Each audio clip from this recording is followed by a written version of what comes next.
Right ఇక దీని గురించి మనతో డిస్కస్ చేయడానికి జూమ్ లైవ్ లో సిద్ధంగా ఉన్నారు అనలిస్ట్ అంది సత్యం గారు. సత్యం గారు నమస్తే అండి. నమస్తే అమ్మా. రైట్ చెప్పండి, మరోసారి పాకిస్తాన్ అధ్యక్షుడైతే భారత్ పై తన అక్కసేత వెలగక్కడ తెలిసిన విషయమే. అసలు ఎందుకు ఇలా అంటే పాకిస్తాన్ సర్వైవల్ అవ్వాలంటే ఇండియాను నెగిటివ్ గా చూపిస్తేనే సాధ్యమన్న ఫీలింగ్ అక్కడి పాలకులకు ఉందనుకోవచ్చా దీన్ని బట్టి చూస్తే? 1947 నుంచి కూడా దేశ విభజన జరిగిన తర్వాత అమెరికా ప్రోత్సాహంతో అమెరికా పాకిస్తాన్ రాంగ్ ట్రాక్ లో నడవటం మొదలుపెట్టింది. ఆ రాంగ్ ట్రాక్ లో దానికి సెంట్రల్ థీమ్ ఏమిటంటే భారత వ్యతిరేకత.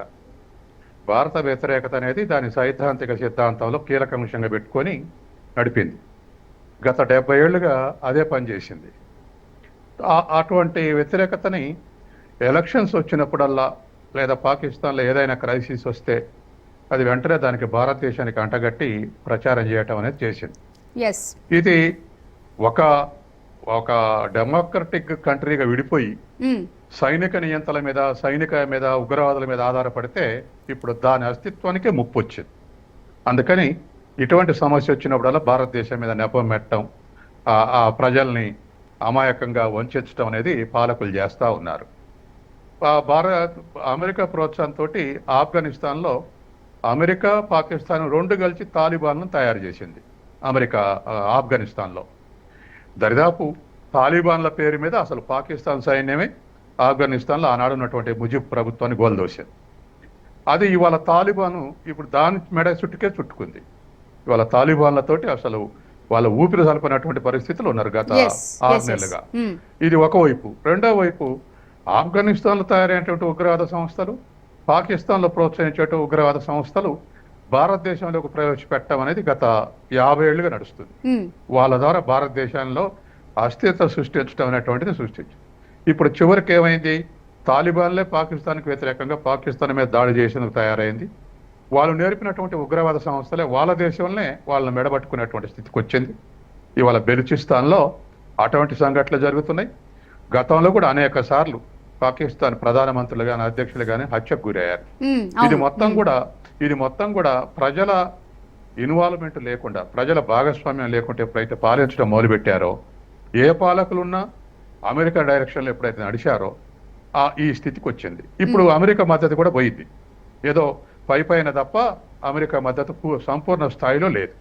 కాబట్టి ఇవాళ వచ్చేటువంటి ప్రతి క్రైసిస్కు భారతదేశం కారణం అని చెప్పేసి అంటా ఉన్నారు. నిన్న ఇవాళ మార్చి 23 సందర్భంగా, వాళ్ళ రిపబ్లిక్ డే సందర్భంగా భారతదేశం మీద నెగిటివ్గా మాట్లాడటం, తర్వాత సైన్యాన్ని పొగడటం, సైన్యం దానికి మొత్తానికి సిద్ధంగా ఉందని చెప్పటం.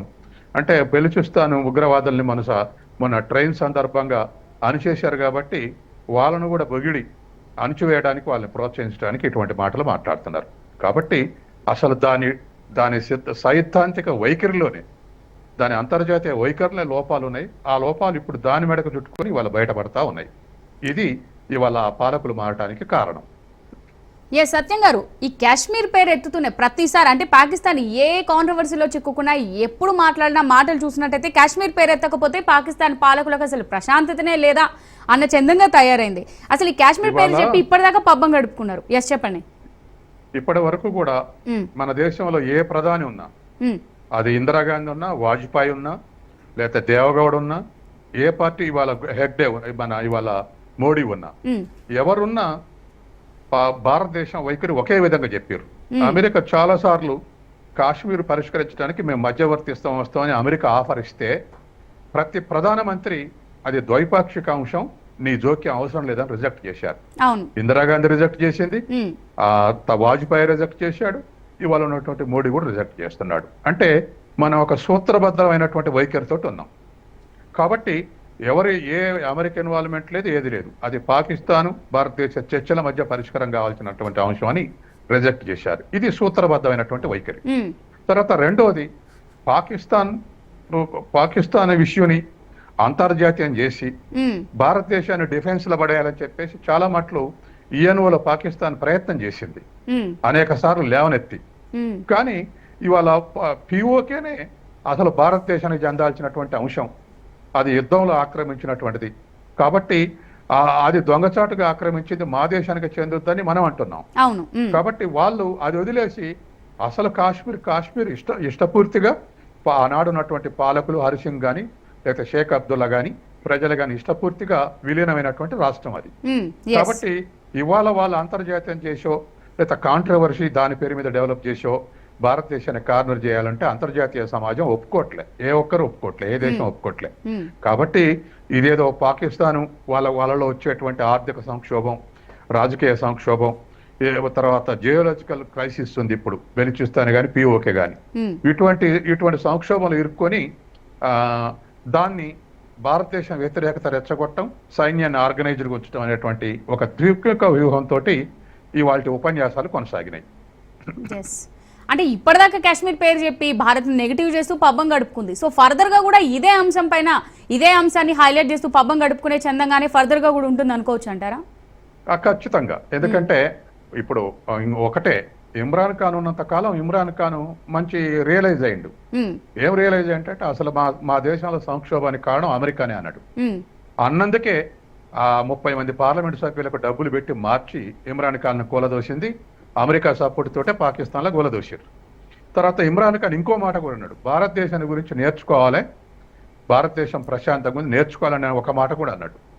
కాబట్టి ఇవాళ ఉన్నటువంటి పరిస్థితుల్లో భారతదేశం అనుసరిస్తున్నటువంటి పద్ధతులు అనుసరించి పరిష్కరించుకోవటం తప్ప అంతర్జాతీయంగా ఏ పార్టీ అధికారంలో ఉన్నా మన దేశంలో అంతర్జాతీయంగా ఒకే వైఖరి తీసుకెళ్తున్నారు 70 ఏళ్ల నుంచి.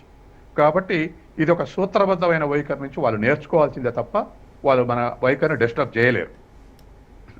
రైట్ సత్యం గారు, ఇంకొకటి ఈ పాకిస్తాన్ అంటే మన ఇండియాతో ఈ వైరం పెట్టుకోవడం అనేది పాకిస్తాన్కి ఎలా ఉందంటే వెన్నతో పెట్టిన విద్యలాగా తయారైందని చెప్పుకోవచ్చు. అండ్ ఇంకొకటి అంటే స్వాతంత్రం వచ్చినప్పటి నుంచి మనం చూస్తున్నట్టయితే ప్రతి దానికి అంటే పాకిస్తాన్ వైపు ఆర్థిక సంక్షోభంలో ఇరుక్కుంది, మరోవైపు దేశంలో అన్ని ప్రాంతాల్లో కూడా తిరుగుబాట్లు, ఇలా కల్లోలాలతో వరుసగా సమస్యలు అనేది ఎదుర్కొంటుంది పాకిస్తాన్. అసలు ఎలా అంటే ఇన్ని సంక్షోభాల మధ్య పాకిస్తాన్ సర్వైవల్ ఎలా?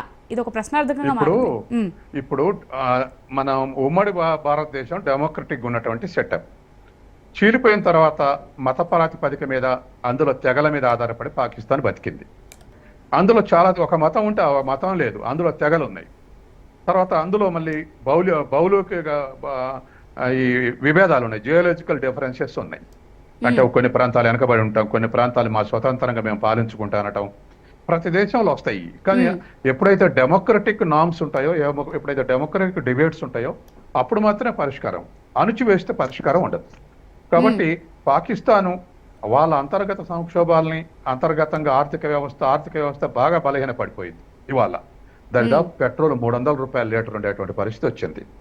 కాబట్టి ఇవాళ అంతర్గతంగా ఉండే ఆర్థిక సమస్యల్ని, రాజకీయ సమస్యల్ని పరిష్కరించుకోలేక ప్రజల దృష్టి మళ్లించడానికి భారతదేశం నెపంచి ప్రజల దృష్టిని భారత వ్యతిరేకత వైపు మళ్లించి పరిపాలించాలనుకుంటున్నారు. అదే తప్ప మరొకటి లేదు.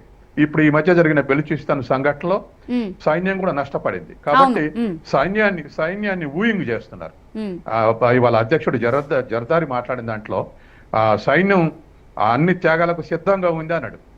అంటే అదొక ఊయింగ్. అంటే బెలూచిస్తాన్ వాళ్ళ మీద పోరాడారు కాబట్టి దేశవ్యాప్తంగా ఏదైనా సైన్యం మా ప్రభుత్వం చేతుల్లోనే ఉంది అని ఒకసారి ప్రజలకు ఎస్టాబ్లిష్ చేయడానికి అన్న మాట, అది ఇప్పుడు కూడా సైన్యాన్ని వాడుకొని పరిపాలించాలనేటువంటి దృష్టి మనకు అవుపడుతుంది. ఎస్ ఇంకోటి మనం అంటే ఇంతకుముందు మనం బల్చిస్తాన్ విషయం మాట్లాడుకున్నట్టయితే బల్చిస్తాన్ విషయంలో మనం చూస్తూనే ఉన్నాం, అక్కడ ఆందోళనలు అణిచివేసి అక్కడ సహజ సంపద ఏదైతే ఉందో దాన్ని పోగేసుకోవాలని, అక్కడే ప్రజలను ఇబ్బందులకు గురి చేయాలని ఆ దేశం చేస్తున్న ప్రయత్నాలు అయితే అన్ని కావు. ఎందుకు మరి పాకిస్తాన్ ఈ రకంగా వ్యవహరిస్తుంది అనుకోవచ్చు అంటారు? ఇప్పుడు ఒకటండి, ఇప్పుడు భౌగోళికంగా ఏ దేశంలో ఒక్కొక్క ఏరియాలో ఒక్కొక్క సంపద ఉంటుంది. అది దేశం మొత్తానికి సమగ్రంగా ఆలోచించినప్పుడు ఆ వనరులు అన్నిటికీ ఉపయోగపడతాయి.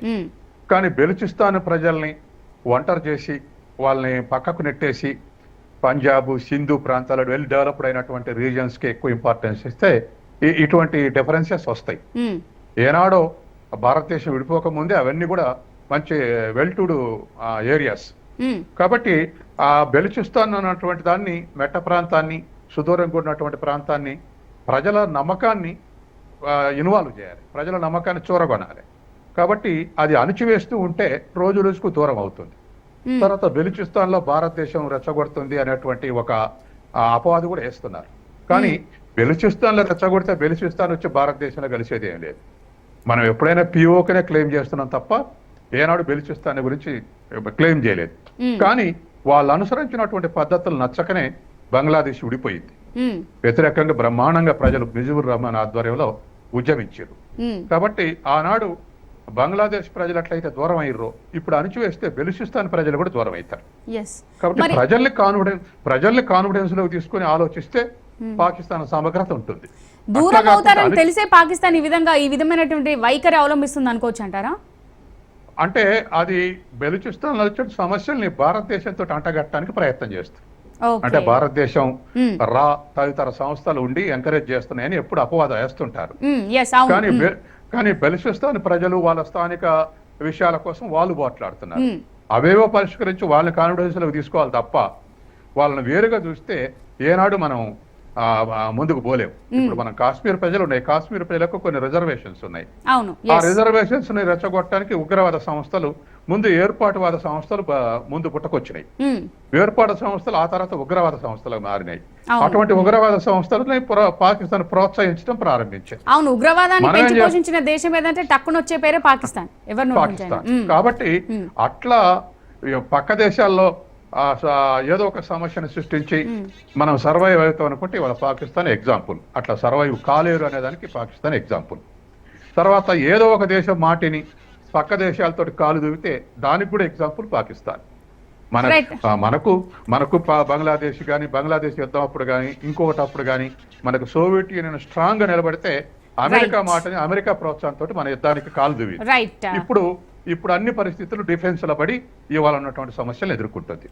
కాబట్టి ప్రజల్ని గమనంలో తీసుకొని ఉండే డెమోక్రసీని నమ్ముకుంటే ఈ స్థితి పాకిస్తాన్కి వచ్చేది కాదు.